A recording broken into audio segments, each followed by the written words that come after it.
Em nome do Pai, e do Filho, e do Espírito Santo. Amém. Vira para quem está do seu lado aí, meu irmão, e diga assim para ele, para ela, olhando bem nos olhos, tá? Diga assim: Jesus quer os seus bons frutos. Fala para ele, fala para ela. Isso. Acho que não convenceu não. Então fala de novo, ó, psiô, fulano, fulana. Jesus quer os seus bons frutos. Isso. Para você que está em casa também, viu? Para você que está em casa, Jesus quer os seus bons frutos.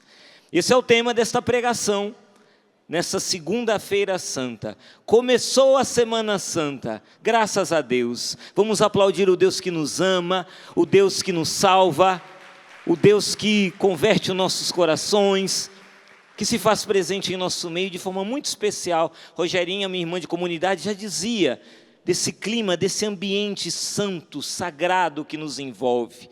É segunda-feira santa. Não é uma segunda-feira qualquer. Não é uma segunda-feira igual às outras segundas-feiras, não. Essa segunda-feira é especial. Ela é santa. E Deus quer falar conosco. O tema da pregação é esse: Jesus quer os seus bons frutos. E por falar em frutos, o Catecismo da Igreja Católica, no parágrafo 1832, do Catecismo da Igreja Católica, 1832, vai falar sobre os frutos do Espírito Santo. E vai dizer algo muito importante para nós. Presta atenção no que diz o Catecismo. Os frutos do Espírito Santo são perfeições que o Espírito forma em nós, como primícias da glória eterna. Os frutos do Espírito Santo são perfeições. Isso é muito importante para nós quando o Catecismo diz isso, que os frutos do Espírito são perfeições. Portanto, meu irmão e minha irmã, os frutos bons, se você acabou de virar para quem está do seu lado e disse, ó, Jesus quer os seus bons frutos. Então, esses frutos bons, que eu e você somos chamados a dar, a produzir para a honra e glória de Deus, eles são uma demonstração que eu e você, enquanto cristãos, estamos buscando a perfeição. Um cristão que está dando bons frutos, ele está cada vez mais avançando para ser um cristão perfeito. Porque os frutos são perfeições. Portanto, quanto mais eu produzo bons frutos, mais perfeito eu vou sendo.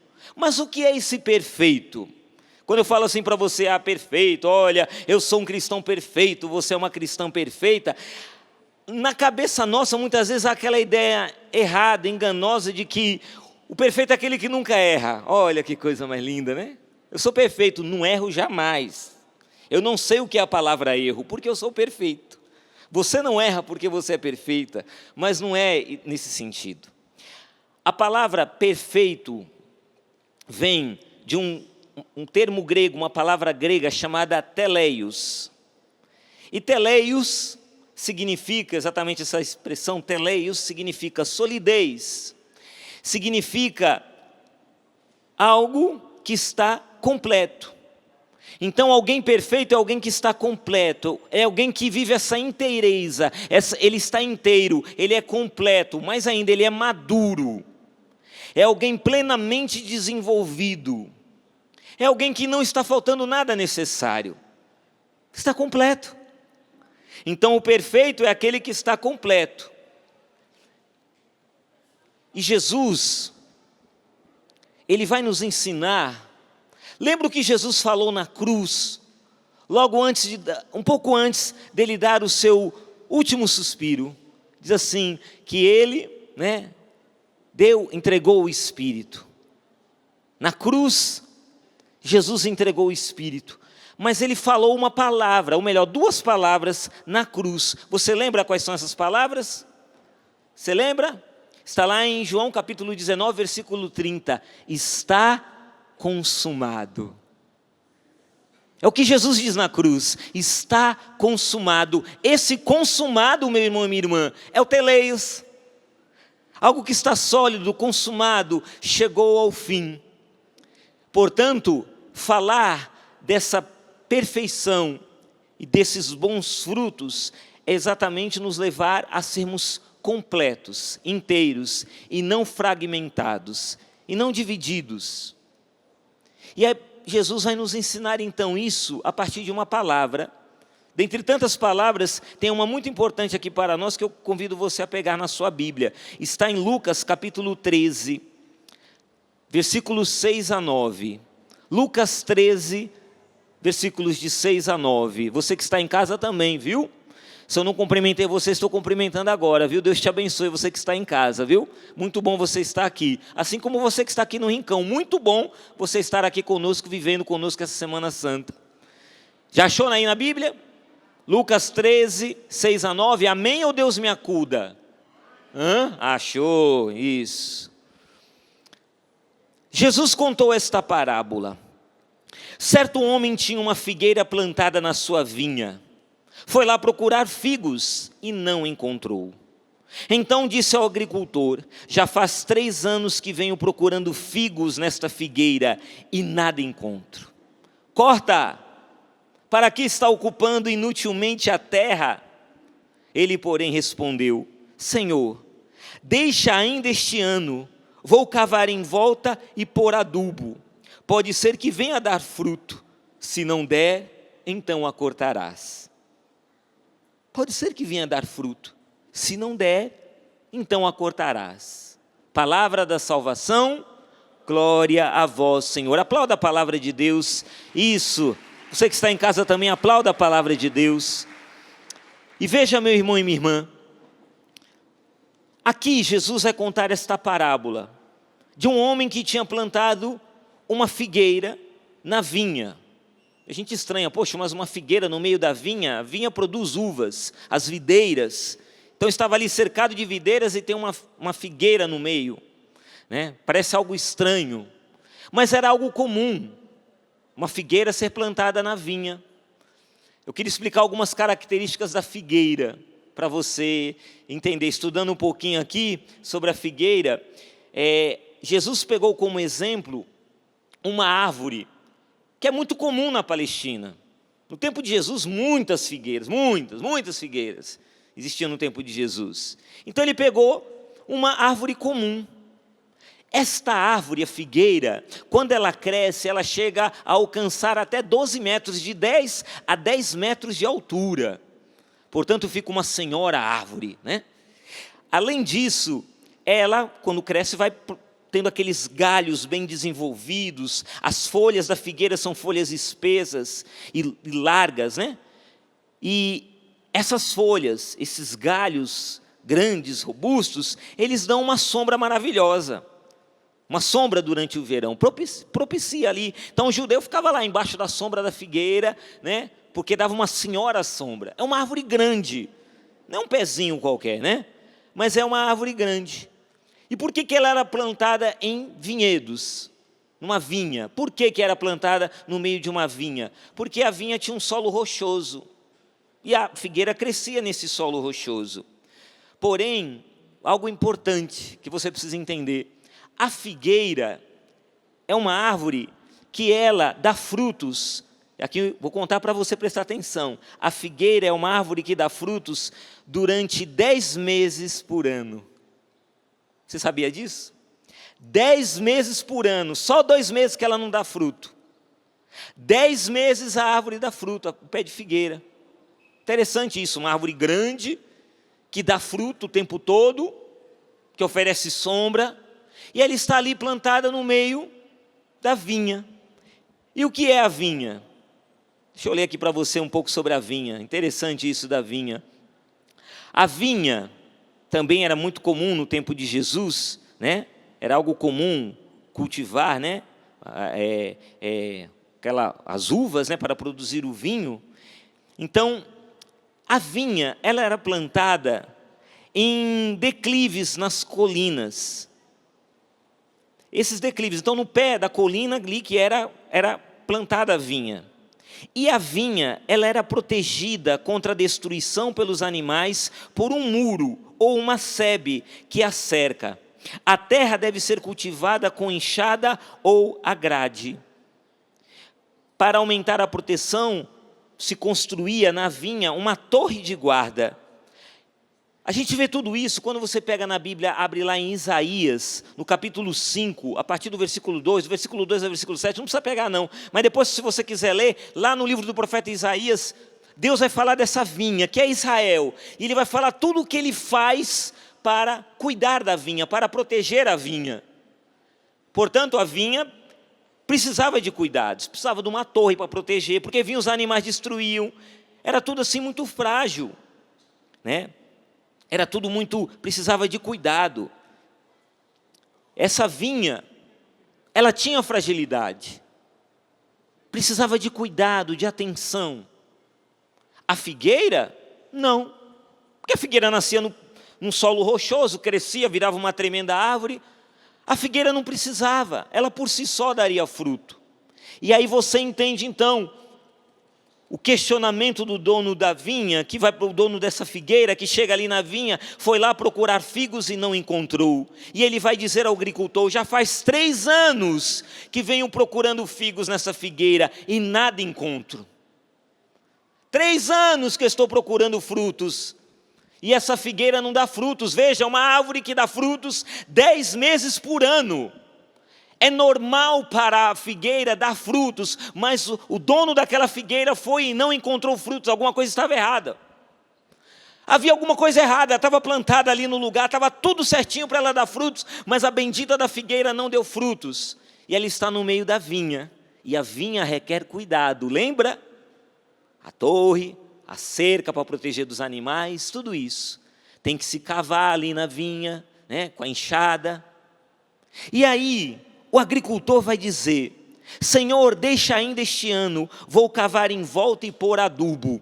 Tem uma outra tradução que é mais forte, uma outra tradução que diz assim, para que eu passe a enxada ao seu redor e aplique estrume. Você sabe o que é estrume, né? Para que eu aplique a enxada ao redor. Imagina você sendo agora uma figueira. E vem o agricultor e dá-lhe enxadada. Enxadada, enxadada, enxadada. E depois que você tomou bastante enxadada, agora ele vai jogar em você estrume. Se a figueira pudesse falar, não, não quero isso não. Pelo amor de Deus, eu não quero. Mas toma enxadada. Vai precisar de enxadada. O agricultor, ele cuidava das vinhas, e agora ele vai cuidar desta figueira, ele vai investir nessa figueira, ele vai como que fazer uma operação de urgência, uma UTI sobre essa figueira, que tinha que produzir frutos durante 10 meses, e por ano, e já fazia 3 anos que não dava fruto algum. Era para ser cortada, a palavra vai dizer que ela ocupava inutilmente a terra. E aí eu preciso dizer para você, meu irmão e minha irmã, Deus olha para você nessa Semana Santa e saiba, você não ocupa inutilmente a terra. Ele continua cuidando de você. Jesus, que é este bom agricultor, Ele vai cuidar de você, para que você possa dar frutos e muitos frutos. Eu e você podemos dar frutos, mas como é que Ele cuida? Como é que o Senhor vai trabalhar em nós para que possamos dar frutos? Com as enxadadas. A gente queria tanto que Jesus pegasse a gente no colo hoje, né? Fizesse um cafuné na gente. Que Jesus tratasse da gente de um jeito assim, oh Jesus, me abraça agora forte, toca no meu coração, cura-me, Senhor. E aí vem Jesus na Semana Santa com uma enxada, para mim e para você, para dizer, você tem que dar bons frutos. Eu vou cuidar de você. E tchá, tchá, tchá. E toma enxadada. E depois que acaba todo o processo de enxadada, ele vem e traz o estrume, que fede, é algo fétido. Pega aquele estrume e joga na figueira. Deus usa esse tratamento conosco. Estranho isso, né? Por que afinal Deus vai usar esse tratamento conosco? O que Ele quer, afinal de contas, com tudo isso? Deus está cuidando de nós. Deus está dando enxadadas para que nós possamos chegar à perfeição, sermos completos, sermos inteiros, sermos maduros, adultos em Cristo. Adultos. e Ele vem para que possamos produzir frutos. E aqui eu quero chegar para você no ponto que eu e você precisamos entender. Nessa Semana Santa, Deus convida a mim e a você a dar um fruto diferente. Aquela figueira não podia dar uvas, ela estava no meio da vinha, mas ela não podia dar uvas porque ela não era uma videira, ela era uma figueira. Ela só podia dar figos. E se aquela figueira, sendo trabalhada, recebendo as enxadadas, recebendo o estrume, sendo trabalhada, cuidada pelo agricultor, começasse a produzir figos, no meio de tantas videiras que estavam dando uvas, mas o Senhor não queria as uvas, o Senhor queria o quê? Os figos. E os figos são diferentes da uva, é evidente isso. Então o Senhor nessa Semana Santa olha para mim, olha para você e diz: eu quero um fruto especial de você nessa Semana Santa. Eu quero que você caminhe comigo nessa Semana Santa, entenda o que eu vivi, entenda o meu amor por você e que você seja capaz de dar esse fruto. Que fruto é esse? Eu, rezando por essa pregação, me veio o nome de um fruto. E eu vou dar o nome desse fruto. Foi o que me veio na cabeça, e eu vou explicar por quê. O fruto de uma aparente derrota. Que fruto que é esse, Alexandre? O fruto de uma aparente derrota. Veja que eu estou falando uma aparente derrota. Esse aparente é muito importante. Porque nós não vamos ficar presos nela.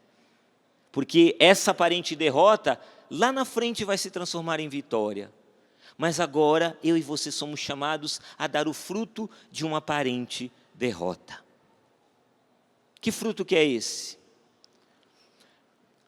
Quando você acompanha, e na sexta-feira da paixão, sexta-feira santa que está chegando, está aí às portas, nós vamos ouvir, nas funções da paixão, às 15 horas, nós vamos ouvir todo o relato no Evangelho segundo João, da paixão e morte de nosso Senhor Jesus Cristo. Todos os anos ouvimos o relato da paixão. Toda sexta-feira santa a gente escuta o relato da paixão. Ontem, na missa de domingo de Ramos, nós escutávamos também, de forma mais breve, o relato da paixão. E na sexta-feira escutaremos todo o relato da paixão lá em João. E você percebe que Jesus, ele começa o seu caminho com uma vitória. Ele vence as tentações no Getsêmani. Na agonia: Senhor, Pai, se for do teu agrado, afasta de mim este cálice, mas que não seja feita a minha vontade, seja feita a tua vontade, Pai. E o demônio veio naquela hora para fazer com que Jesus desistisse da sua missão, desistisse de nos salvar, desistisse de nos redimir. O inimigo investiu naquela hora, na agonia de nosso Senhor. Quando você assiste o filme A Paixão de Cristo, lá do Mel Gibson, produzido pelo Mel Gibson, aquele filme, você vê lá o demônio ali, Jesus ali rezando, e sai dali da vestimenta do demônio, no pé dele sai uma serpente. Lembra dessa cena? Sai uma cobra ali que vai indo, uma cobra venenosa na direção de Jesus, e Jesus está ali prostrado, suando sangue, prostrado no chão, rezando ao Pai, ali pedindo forças ao Pai, e a cobra vem vindo, se aproximando. Lembra dessa cena? E aí Jesus então lhe levanta, e ele pisa na serpente, ele mata a serpente, ali, naquele momento. É a vitória de Jesus sobre essa investida do demônio. Depois, lá no final, vamos ver a vitória final de Jesus, a vitória agora sobre a morte, sobre Satanás, quando ao terceiro dia ele ressuscita. Vamos celebrar isso no domingo de Páscoa, a ressurreição, a vitória de Jesus sobre a morte.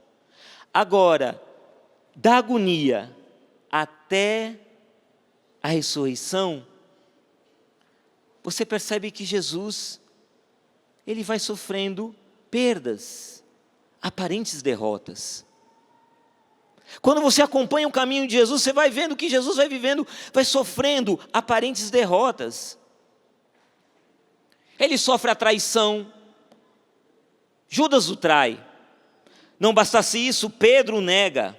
Os discípulos fogem quando chegam os soldados lá para prender Jesus no Getsêmani. Os discípulos vão todos embora. Jesus é trocado por um assassino chamado Barrabás, um homicida. Jesus vai sofrendo escárnios, é flagelado, é coroado de espinhos, tudo. Jesus vai vivendo ali, humilhação, uma depois da outra. Jesus vai sendo humilhado, vai sendo negado, vai sendo traído, vai sendo escarnecido. Cospem nele, arrancam a sua carne na flagelação. E como é que Jesus vive tudo isso? Isaías 53, que também vai ser a leitura na sexta-feira santa. Como é que diz lá que Jesus sofreu tudo isso? Se você pegar lá em Isaías 53, no versículo 7, vai dizer assim: oprimido, ele se rebaixou, nem abriu a boca. Como o cordeiro levado ao matadouro, ou ovelha diante do tosquiador, ele ficou calado, sem abrir a boca. Sem abrir a boca.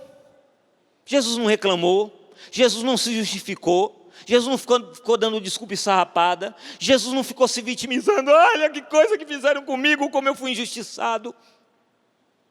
Jesus sofreu tudo isso em silêncio, aparentes derrotas, porque ele sabia que no final haveria uma vitória, ele já sabia que a vitória viria.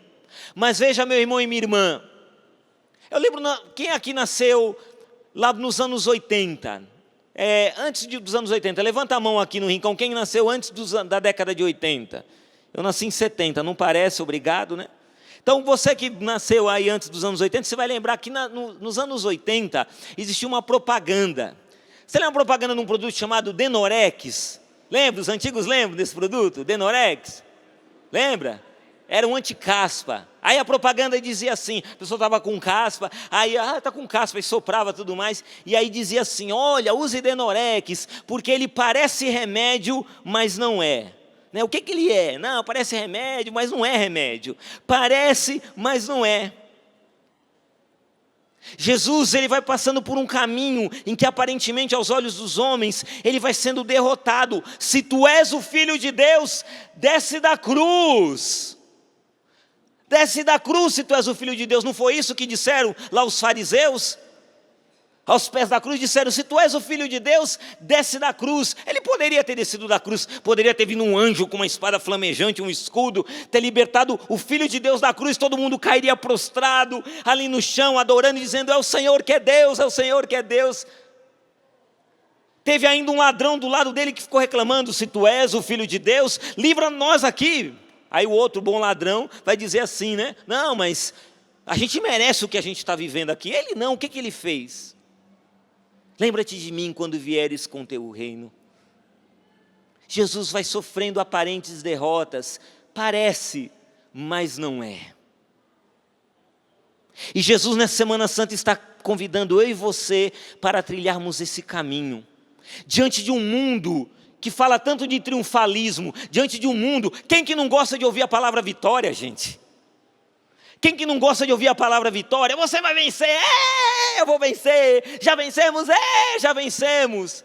Olha que coisa linda, e eu vou vencer, eu venço, tu vences, ele vence. Nós vencemos, vós venceis, eles vencem. Olha a vitória, vitória, vitória, vitória.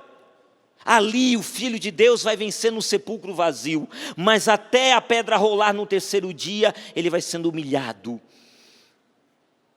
Aparentes derrotas. E como é que ele enfrenta tudo isso? Ele não abriu a boca. E por que ele fez tudo isso?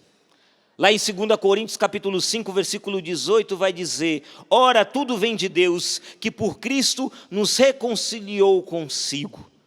Também lá em Romanos capítulo 5, versículo 10, e em Colossenses capítulo 1, versículo 22, nessas passagens todas, o apóstolo Paulo vai mostrar que, pelo sacrifício de Jesus na cruz, o Pai nos reconciliou com Ele. Estamos reconciliados com o Pai, com Deus, o Deus rico em misericórdia, o Pai das misericórdias, Deus de toda consolação. Nós, filhos e filhas, até então rebeldes, pecadores, miseráveis criaturas, agora estamos reconciliados com o Pai em Jesus Cristo. Paulo vai deixar isso muito claro em suas cartas. Eu citei só 3 passagens, mas tem muito mais, em que Paulo vai mostrar isso, que o Pai se reconciliou conosco pelo sacrifício, porque Ele não abriu a boca, Porque ele não desceu da cruz, como estavam dizendo ali, desce da cruz se tu és o Filho de Deus. Ele não desceu da cruz, por causa disso, nós estamos reconciliados com o Pai. Mas tem algo a mais, gente. Tem algo muito importante, além de estarmos reconciliados com o Pai. Pega comigo a sua Bíblia mais uma vez e abra lá em Efésios capítulo 2, versículo 14. Efésios 2, 14. Presta muita atenção nessas palavras agora. Efésios 2, 14. Porque isso aqui tem a ver com o tema da pregação. Jesus quer que eu e você possamos dar bons frutos. E hoje, frutos de uma aparente derrota. Mas o que é isso, Alexandre? Frutos de uma aparente derrota. Vamos lá.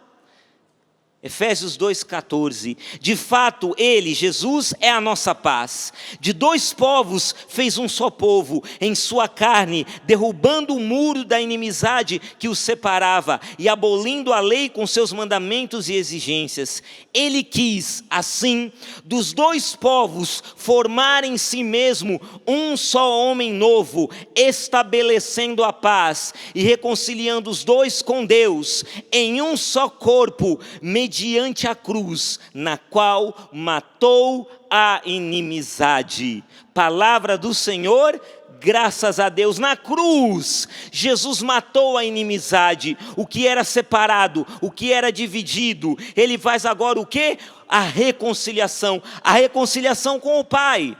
E a reconciliação entre aqueles que estão divididos, entre aqueles que estão separados, entre aqueles que estão brigados.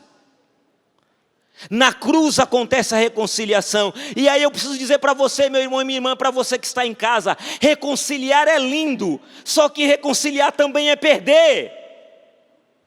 Põe uma coisa na sua cabeça e no seu coração: reconciliar também é perder. É perder o prestígio, é perder a própria opinião, é perder o nariz empinado, é perder aquela queda de braço, porque você dar o primeiro passo para se reconciliar com o outro é uma humilhação.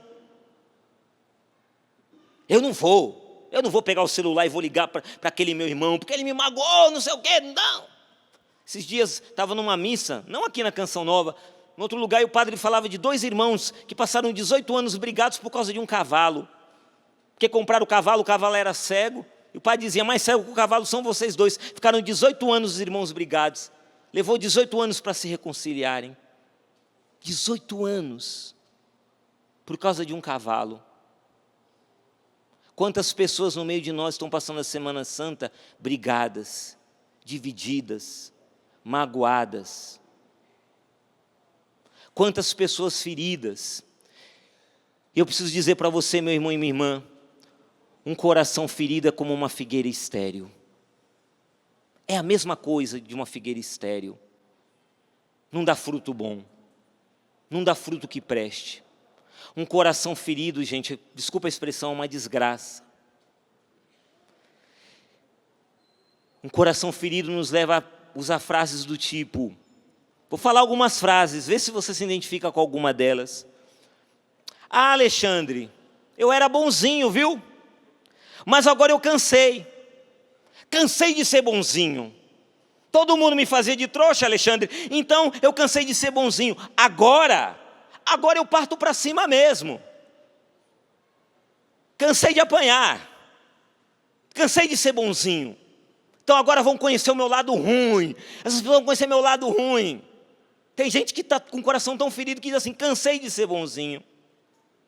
Ah, Alexandre, eu era tão generoso, eu me doava tanto, mas sabe, me fizeram de bobo, me prejudicaram, passaram a perna em mim. Eu era generoso, eu acreditava nos outros, confiava, passaram a perna em mim. Agora, não sou mais bobo não. Sabe, Alexandre, não sou mais bobo não. Agora eu vejo que vantagem que eu ganho com isso. Eu não faço as coisas assim porque me pediram. Eu quero ver o que eu ganho de vantagem. Se tem vantagem, eu faço. Porque por muito tempo eu fiz as coisas e não tinha nada em troca, não tinha vantagem alguma. Agora não. Agora eu vivo aquele ditado: farinha pouca, meu pirão primeiro. É vantagem. Outra pessoa diz assim, pode dizer: eu confiei nessa pessoa, confiei tanto, mas ela me traiu. Essa pessoa me traiu e ela não merece uma segunda chance. Não merece. Não merece uma segunda chance, porque me traiu. Não devia ter me traído. Me traiu, agora eu me recuso a perdoar essa pessoa. Não quero mais ver a cara dessa pessoa, nunca mais. Pode ser que na Semana Santa tenha alguém dizendo assim: Alexandre, sabe? Antes eu engolia isso e aquilo, sabe? Eu aceitava as coisas, falavam para mim, eu baixava a cabeça, ficava ali quietinho ouvindo as coisas, sabe, Alexandre? Mas chega! Não levo mais desaforo para casa. Mesmo na Semana Santa eu não levo mais desaforo para casa. Olha, é o seguinte, escreveu, não leu, o pau comeu. Comigo é assim. Comigo é assim. Segunda-feira Santa. Cada um tem uma justificativa. O meu coração está ferido por causa disso. O meu coração está ferido por causa daquilo. E o Filho de Deus foi humilhado, foi flagelado, foi coroado de espinhos. E Isaías vai dizer: ele não abriu a boca. Mas eu e você temos uma justificativa para tudo. Temos uma resposta para tudo. Porque a minha opinião tem que prevalecer. Porque o meu ponto de vista tem que prevalecer. Porque o meu prestígio tem que prevalecer. Essa humilhação dói, essa injustiça dói, e eu preciso vencer isso.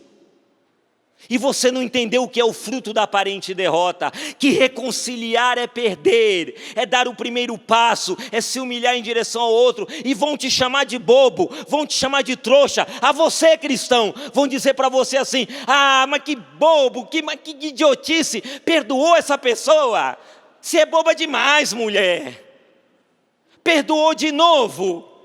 O mundo vai olhar para você e vai dizer: você vai perdoar de novo. Você vai confiar de novo. Você vai acreditar de novo. Deixa de ser bobo, é o que o mundo diz para mim e para você. É o que Satanás, mesmo na Semana Santa, fala para todos nós. Vamos vencer no nosso orgulho, nas nossas divisões, nas nossas brigas, nas nossas contendas. Vamos vencer. Do jeito que o diabo gosta, desculpa falar assim. Enquanto isso, o Filho de Deus olha para mim, olha para você, olha para cada um de nós e diz ao Pai: deixa ainda este ano, vou cavar em volta e pôr adubo. Pode ser que venha dar fruto. Pode ser que venha dar fruto. Jesus não desistiu de nós, meus irmãos.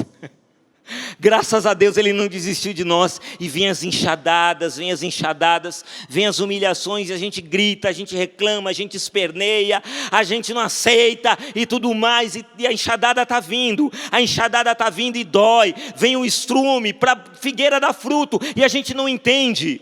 É tão lindo, gente, chorar na imagem do Senhor morto, mas você não entende que ali eu também preciso, junto com o Senhor morto, eu morrer para o meu pecado, morrer para o meu orgulho, morrer para a minha língua que calunia, que fala mal dos outros. Cada vez que eu me justifico, o Filho de Deus está falando: pode ser que ainda venha dar fruto. Eu acredito que vai dar fruto. Nessa Semana Santa, a semana é santa, e eu e você precisamos, quando chegar o domingo de Páscoa, sair mais santo dessa semana. Precisamos, meus irmãos. Nós não podemos continuar como nós estamos. Rogerinha está aqui, minha irmã de comunidade. Tivemos semana passada uma assembleia nossa da comunidade. São 80 e poucos membros lá, cada um com uma cabeça diferente. Cada um tem gente que pensa de um jeito, gente que pensa de outro. É a beleza de ser comunidade. Meus irmãos não são obrigados a concordar comigo. Eu também não sou obrigado a concordar com o ponto de vista deles. A beleza da comunidade é isso. Fulano pensa A, Beltrano pensa B. Mas por causa do bem comum, por causa da obra de Deus, a gente se entende. Mesmo que ele pense B e eu pense A, ele não é meu inimigo. E nós vivemos isso na Assembleia. Como toda Assembleia, resolvendo grandes situações, importantes situações para a nossa comunidade, existem momentos de gargalhada, momentos felizes, há momentos tensos, de uma discussão mais acalorada. É normal isso, é uma assembleia geral. E depois de um desses momentos, depois de uma missa, em que todos nós estávamos ali de mãos dadas, fomos tomar café, rezamos tudo mais e fomos tomar café. E os pré-discípulos lá em Lavrinhas, os pré-discípulos de Lavrinhas, fizeram um gesto de carinho para nós, lá os membros da Assembleia, e deixaram na mesa do café da manhã um bilhetinho. Para cada membro da Assembleia tinha um papelzinho, com dizeres diferentes. Saindo desta missa em que eu tinha dado a mão para os meus irmãos, vamos viver a comunhão, vamos viver a unidade. Eu me deparei com este papelzinho. Eu queria que o cinegrafista aqui, meu irmão, pudesse mostrar aqui para o povo em casa, e eu vou ler para você o que está escrito aqui. Qual cinegrafista que vai pegar aqui? Qual dos dois câmeras vão pegar a imagem aqui do bilhetinho? Para eu mostrar. Vem cá. Isso. Encostar bem para você pegar aqui, ó. Tá bom aqui? Pega aí para o pessoal ver em casa. O que está escrito? Tem a carinha do Padre Jonas tocando violão. A palavra de ordem para hoje, para este ano é: pensar bem de todos, falar bem de todos, querer bem a todos. Repita comigo: a palavra de ordem para hoje, para este ano, para esta Semana Santa, é pensar bem de todos, falar bem de todos, querer bem a todos. Você está entendendo para onde que a Semana Santa quer levar eu e você? É um perder para ganhar lá na frente.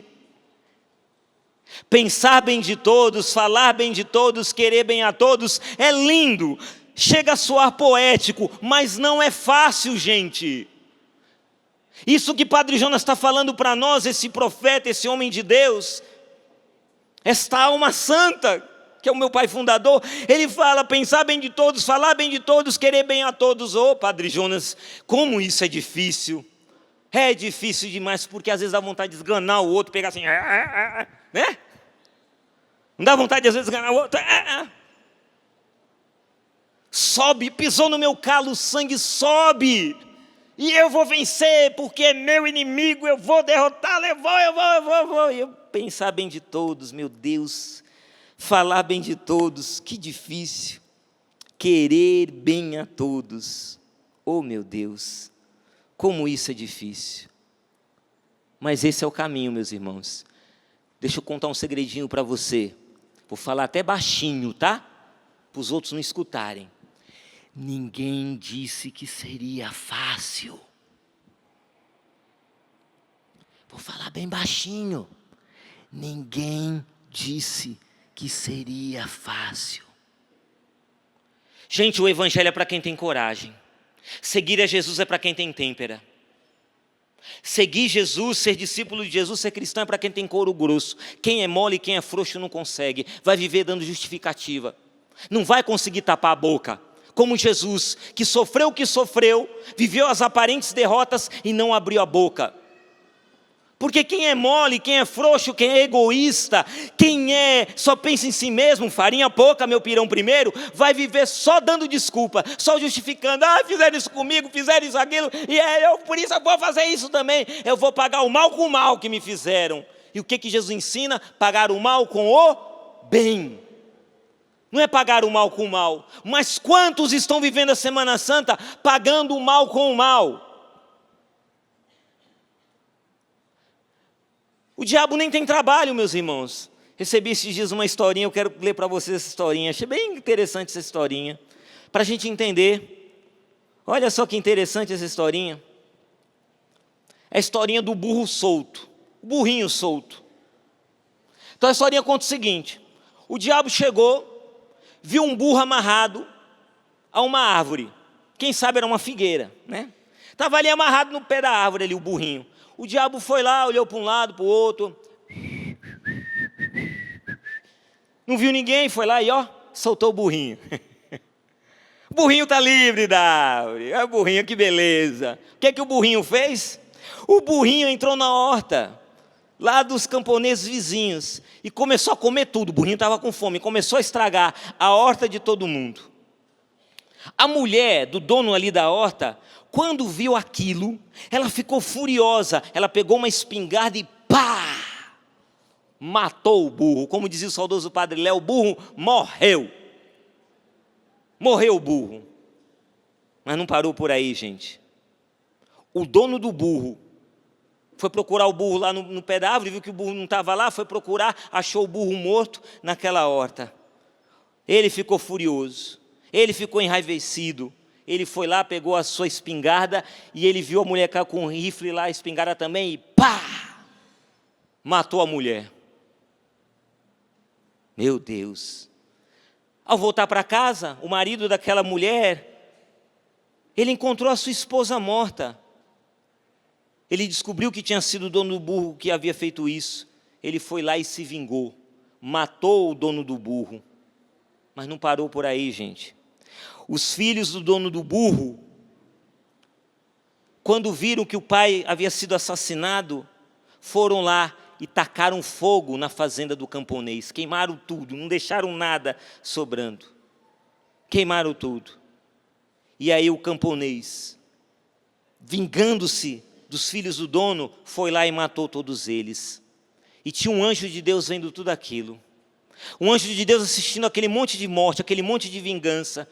E ele chegou para perto do diabo e falou assim, né? Vendo tudo aquilo, ele olhou para o demônio e disse assim: viu o que você fez?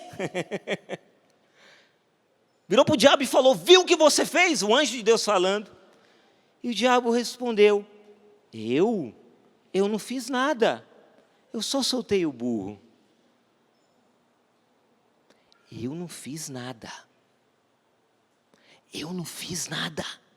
Eu só soltei o burro. Qual burro que foi solto agora, talvez na nossa casa, no nosso casamento? Talvez na educação que damos aos nossos filhos, no relacionamento lá no ambiente de trabalho, na faculdade. Aquilo que é um gatilho, é aquela coisa, pisou no meu calo, pronto, já estourou. E aí vai tendo uma consequência. É uma sequência de briga, de discussão, de intriga, de vingança, de fofoca e não sei mais o que. Eu vou me vingando, porque o meu coração está ferido, o meu coração está machucado. E eu estou em plena segunda-feira santa, com esse coração cheio de raiva, cheio de ódio, não conseguindo perdoar ninguém, com o coração ressentido, com raiva de tudo e de todos. Eu estou desse jeito porque o burro foi solto lá atrás. E o diabo vai dizer: eu não tenho nada a ver com isso, eu só soltei o burro. Você percebe a história? Uma sequência. Foram escolhas terríveis, escolhas trágicas, desastrosas, uma depois da outra sendo feita. É preciso que pare aqui, gente. Nessa Semana Santa, você tem que ter a coragem suficiente de dizer: basta! Em nome de Jesus, eu não vou continuar vingativo. Em nome de Deus, eu não vou continuar pagando mal com mal. É Semana Santa, hoje eu me decido, eu vou pegar esse celular e eu vou ligar para aquele meu parente que há anos eu não converso. Hoje eu vou me humilhar porque eu não quero vencer, eu quero vencer lá no final, mas eu quero viver o fruto da aparente derrota, então eu vou perder. Porque o meu marido, a minha esposa não é mais meu rival. Chega de vocês ficarem brigando em casa, se pegando no tapa, xingando um ao outro, dormindo cada um num quarto, numa cama distante. Vocês não casaram para isso, pelo amor de Deus. Para viver ódio, para viver vingança, para viver ressentimento. Em nome de Deus, Ele nos reconciliou. De dois povos separados, Ele fez um só. Ele pode unir, Ele pode dar a comunhão, Ele tem poder para isso. Mas eu e você precisamos nos colocar aos pés da cruz, meu irmão e minha irmã. Em nome de Jesus, entrega, coloca aos pés da cruz o teu coração machucado. Coloca o coração ferido. Eu não sei o que fizeram com você, eu não sei o que fizeram com você que está em casa, meu irmão. Mas não precisa se justificar para mim. Não precisa dar desculpa nenhuma. Não, mudo. Não abriu a boca. Sofri toda essa injustiça. Me atacaram nas redes sociais. Destruíram a minha imagem. Porque você sabe que as redes sociais ela é cruel, né? Todo mundo é perfeito. Você já percebeu que nas redes sociais, e não é o perfeito do completo, não. É o perfeito de quem nunca erra. Você entendeu? Vai ver os comentários lá nas redes sociais. Gente, todo mundo sabe tudo. Todo mundo julga o defeito do outro. Porque os meus dedinhos nervosos chegam ali no celular e fica lá digitando, né? E eu acabo com a raça do outro, que eu não tenho coragem, porque eu não sou suficientemente homem, não sou suficientemente mulher, para chegar e olhar nos olhos, viver a partilha, viver o reconciliado, viver a reconciliação, porque eu não tenho coragem de olhar nos olhos da pessoa e conversar. O que eu faço? Eu me torno juiz e júri. Eu já julgo a pessoa e já prendo também, já sou carcereiro. Eu prendo a pessoa, já dou a sentença, eu já julguei a pessoa, dei a sentença e agora eu prendo ela mesmo. Eu faço tudo isso nas redes sociais. Gente, a coisa mais fácil do mundo é condenar. Nosso Deus foi condenado por aquele povo, aquela gente que dizia, Hosana ao filho de Davi. Ontem ouvíamos, Hosana ao filho de Davi. Disseram depois, crucifica-o, crucifica-o. Não queremos ele, queremos Barrabás. Jesus ou Barrabás? Barrabás, queremos Barrabás. Não queremos saber dele. Ele foi rejeitado, ele foi ignorado, ele foi desprezado. Se tivesse redes sociais naquele tempo, estaria todo mundo lá tweetando, cheio de haters. Né? Não são haters? Os haters falando, esse Jesus não é nada, é um fraco mesmo, não desceu da cruz. E estariam lá digitando e botando os comentários, acabando com a raça do Filho de Deus, porque ele não desceu da cruz. E quando Jesus abre a boca, ele diz, Pai, perdoa-lhes, eles não sabem o que fazem. Isso é ser alguém magnânimo. É o que Jesus está fazendo comigo e com você. Por isso não reclama das enxadadas. Meu irmão e minha irmã, quando o agricultor estiver lá, ó, na figueira estéril, tchá, tchá, tchá, com as enxadadas, não chora não, não reclama não. Deus está fazendo você crescer, você ser alguém magnânimo, que não fica preso a essas coisas tão pequenas. Eu queria, para a gente poder rezar, eu queria ler isso que fala o grande Santo Agostinho. Ele fez uma série de homilias. Santo Agostinho, um dos seus livros, são reflexões que Santo Agostinho faz da primeira carta de João, do apóstolo João. A carta onde está escrito, Deus é amor. E Santo Agostinho, ele faz 10 homilias nesse livro, nesses escritos dele. 10 homilias ele escreve. E eu queria ler para você um trecho da 8ª homilia.